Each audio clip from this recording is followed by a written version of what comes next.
Hi all. This video will be covering syndromes of the head and neck.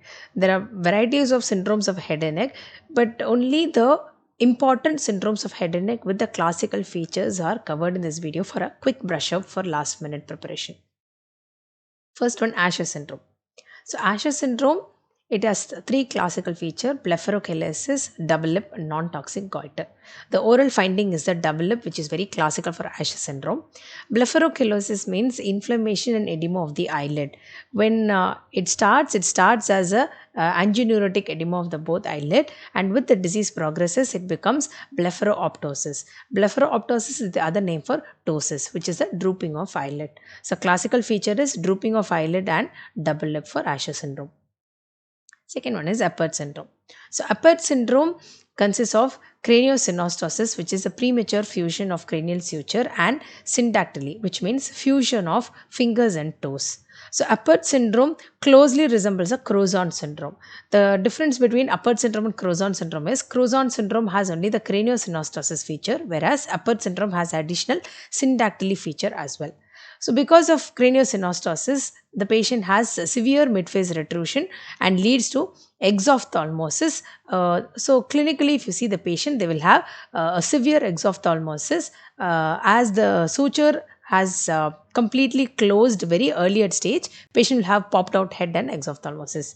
So treatment for it is early surgical intervention, and sometimes it is very crucial because when all the sutures are closed at a very early age, before the child grows, if the sutures are closed, there is no space for the brain growth. So when the brain grows, we need to have some space. If there is no space, the patient will have severe intracranial tension, which may even lead to death. So it is a life-saving procedure for doing surgery for Apert syndrome and Cruzon syndrome in case of reducing the intracranial pressure. Next one is Behcet syndrome. So Behcet syndrome has a triad of oral ulceration, genital ulcer, and uveitis. So it is an immunological disease usually affecting the young adults, particularly males, and there is association of HLA-B5.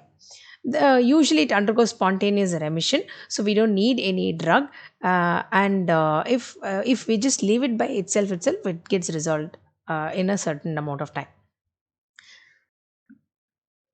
Next one is Chidiac-Higashi syndrome. So Chidiac-Higashi syndrome is a combination of defective neutrophil function, abnormal skin pigmentation, and increased susceptibility to infection. So patient generally oral finding, they present with aggressive gingivitis and periodontitis.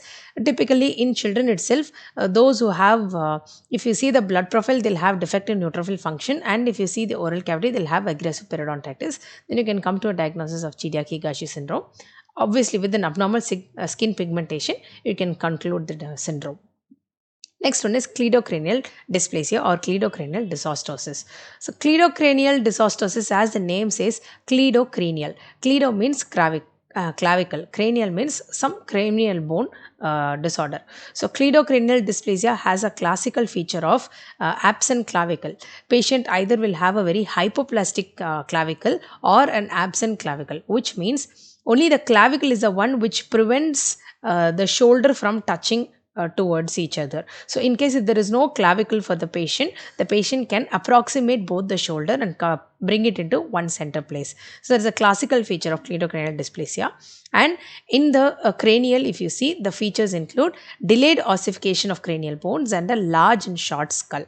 In the frontal bone, they will have remains of the suture. Because there is delayed ossification, the patient who has the median metopic suture in the frontal bone, it is usually present in the child, but it goes off after 1 year of age. But in cleidocranial dysplasia, it is still remaining. And another classical feature is the presence of supernumerary tooth, multiple supernumerary tooth which are impacted. So the three features of cleidocranial dysplasia include absent clavicle, multiple supernumerary impacted tooth. Normal tooth also will be impacted and supernumerary tooth will be impacted. There will be multiple. If you count the total tooth, it will come up to 42, 45 like that.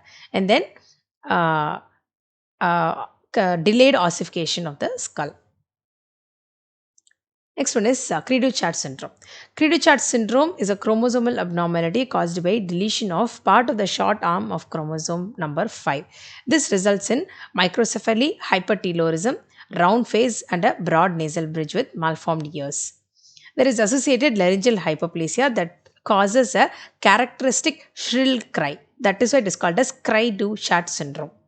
So, and patient has associated severe mental retardation.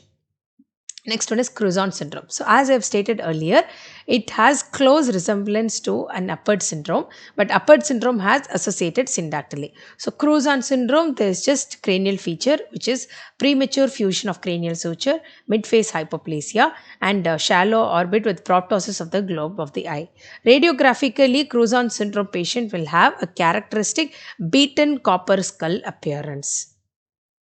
Next one is Down syndrome, which is trisomy 21, commonest of all malformation of this syndrome. It is a very, very common syndrome occurring worldwide.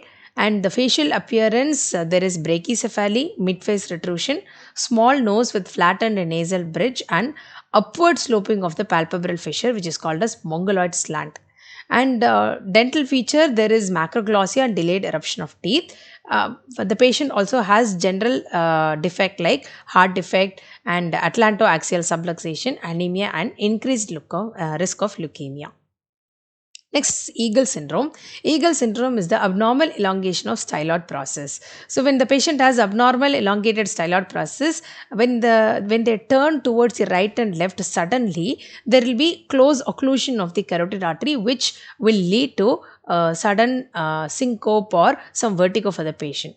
So that is a characteristic feature of Eagle syndrome. The patient will have dysphagia, pain on chewing, and turning the head is associated. When they turn, they'll have pain on chewing and some amount of syncope feature. Next one is Ehlers-Danlos syndrome. It is characterized by hyperflexibility of joint, increased bleeding, bruising, and hyperextensible skin. So there is an underlying molecular abnormality of collagen.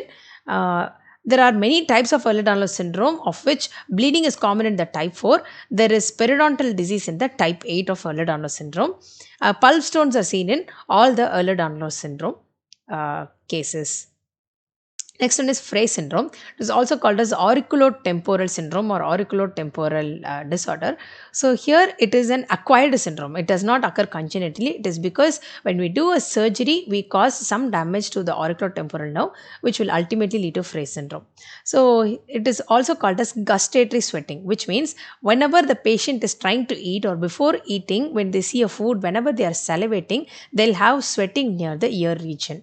So it is because trauma to the skin overlaying the salivary gland when they do a parotid gland surgery, a damage during the surgery will cause post-traumatic crossover of sympathetic and parasympathetic innervation to the gland. That is, the patient will have innervation for the skin supplied by auriculotemporal nerve and a separate parasympathetic innervation. When they do a surgery, there is crossover of the nerve fibers. So, whenever the patient is salivating, the patient will have sweating simultaneously. So, that is called as Frey syndrome. Next one is Gardner syndrome. It comprises of multiple osteoma, particularly occurring in the jaw and facial bone, multiple polyps of the large intestine, epidermoid cyst, and fibroma of the skin. It is an autosomal dominant condition, and in X-ray examination, if you see, you can find out multiple facial osteoma with if you examine the gastrointestinal tract subsequently, the patient will have intestinal polyps. Next one is Golden Heart syndrome. It is a syndrome also called as first arch syndrome, where the patient will have hemifacial microsomia and the patient will have microtia, which is a small ear, and associated with macrostomia, agenesis of the mandibular ramus and condyle, vertebral abnormalities, and epibulbar domoids. So the structures which are derived from the first arch, there is all defect found in that. That is why it is also called as first arch syndrome. Next one is Golden-Gall syndrome. Golden-Gall syndrome is associated with multiple basal cell nevi.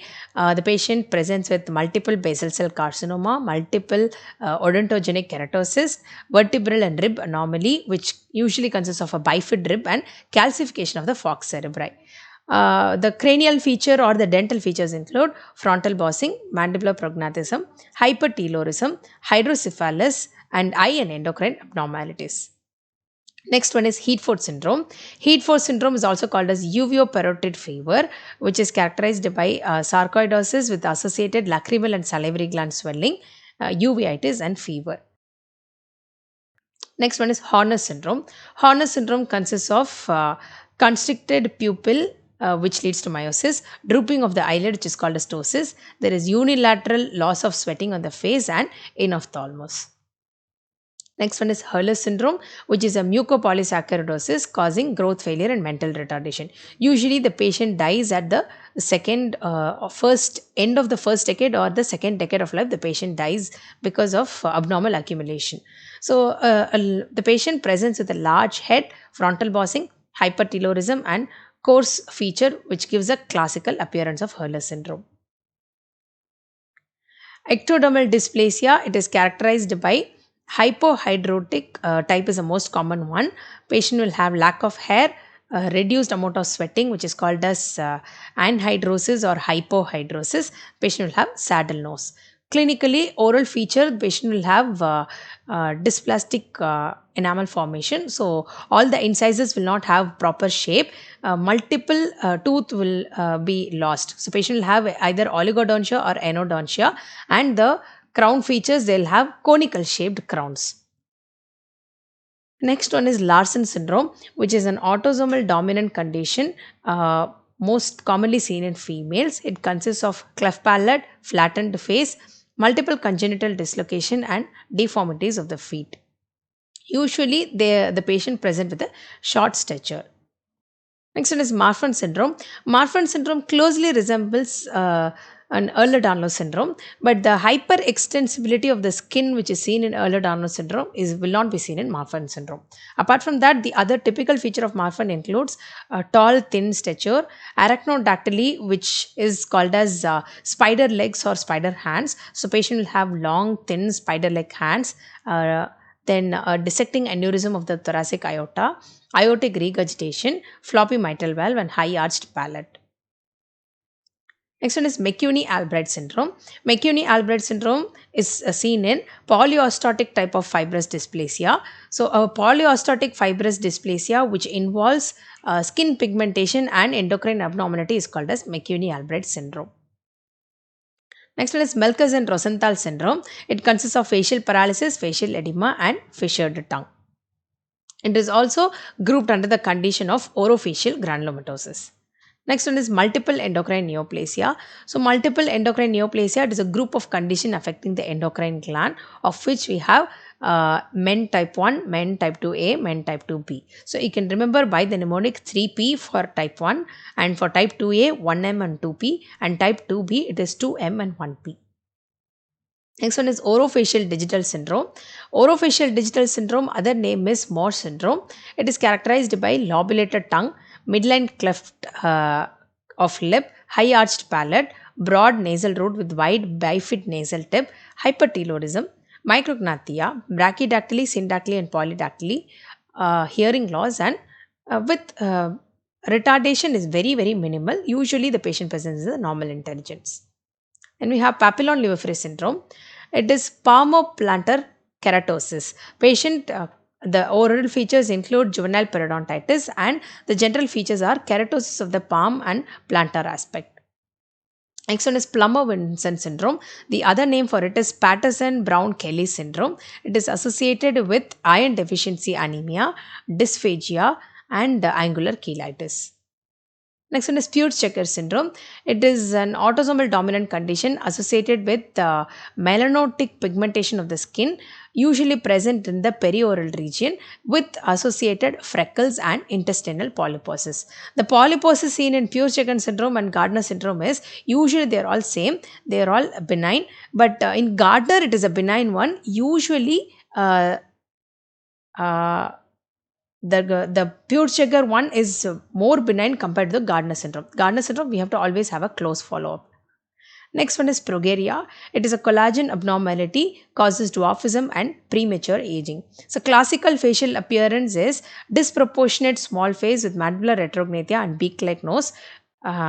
Usually, death occurs in the second decade of life. Next one is Ramsay-Hunt syndrome. It is a lower motor neuron lesion, causes facial palsy with vesicles on the same side in the pharynx, external auditory canal, and on the face. Patient presents with tinnitus, deafness, and vertigo. It is usually due to a recurrent infection or a latent infection of a herpes zoster, which involves a geniculate ganglion. Peary-Robin syndrome or Peary-Robin sequence consists of micrognathia, cleft palate, and glossoptosis. So, patient has a typical classical uh, bird peak appearance. Next one is Romberg syndrome. Romberg syndrome is a hemifacial atrophy which consists of atrophy of the soft tissue of half of the face. There is associated contralateral Jacksonian epilepsy and trigeminal neuralgia. So, if you see typically one part of the face will be there will be atrophy which is progressive in nature. That is from the day one, if you see, slowly the patient's one side of the face will go into an atrophy. Next one is Sika syndrome. Sika syndrome is a primary Sjogren's syndrome which is associated with the xerostomia and keratoconjunctivitis sicca, that is the dry mouth and dry eyes. Next one is Sjogren's syndrome is a secondary Sjogren's syndrome feature which is associated with the dry eyes, dry mouth and associated rheumatoid arthritis feature. Stevens-Johnson syndrome, it is a severe form of erythema multiforme characterized by mucocutaneous condition. Classical signs include target lesion, concentric red rings which are typical in the target lesion, and multiple crustation of the skin. In the oral, the crustation of the lip are very classical in Stevens-Johnson syndrome. Next one is Stickler syndrome. It is a syndrome which is associated with cleft palate, a flat midface, myopia, retinal detachment, hearing loss and arthropathy. Next one is Sturge-Weber anomaly. It is due to hematomatous angioma affecting the upper part of the face which may be extended intracranially. There is convulsion, hemiplegia on the contralateral side of the body and intellectual impairment. Next one is Treacher-Collins syndrome. It is associated with mandibulofacial dysostosis which involves a defect in structures derived from the first branchial arch. So the patient has typical malar hypoplasia, antimongoloid slant, mandibular retrognathia with high gonial angle, deformed pinna, hypoplastic air sinus, coloboma of the eyelid and middle or inner ear hypoplasia. Trotter's syndrome, it is actually as such not a syndrome, but it is a feature seen in nasopharyngeal carcinoma. The triad, it is also called as Trotter's triad. So the triad includes hearing loss, palatal palsy and facial pain. These are the three features which are seen in the nasopharyngeal carcinoma when you term it as Trotter's syndrome. It is because of unilateral deafness and pain at the mandibular division of the trigeminal nerve. Next one is von Reckling-Gosens disease. So von Reckling-Gosens disease or von Reckling-Gosens syndrome is a multiple neurofibroma associated with skin pigmentation, skeletal abnormalities, CNS involvement and predisposition to malignancy. So these are the few brush up of the syndromes of head and neck. If you just brush up all these syndromes before the exam, that is more than enough for your NEET MDS preparation. Thank you all.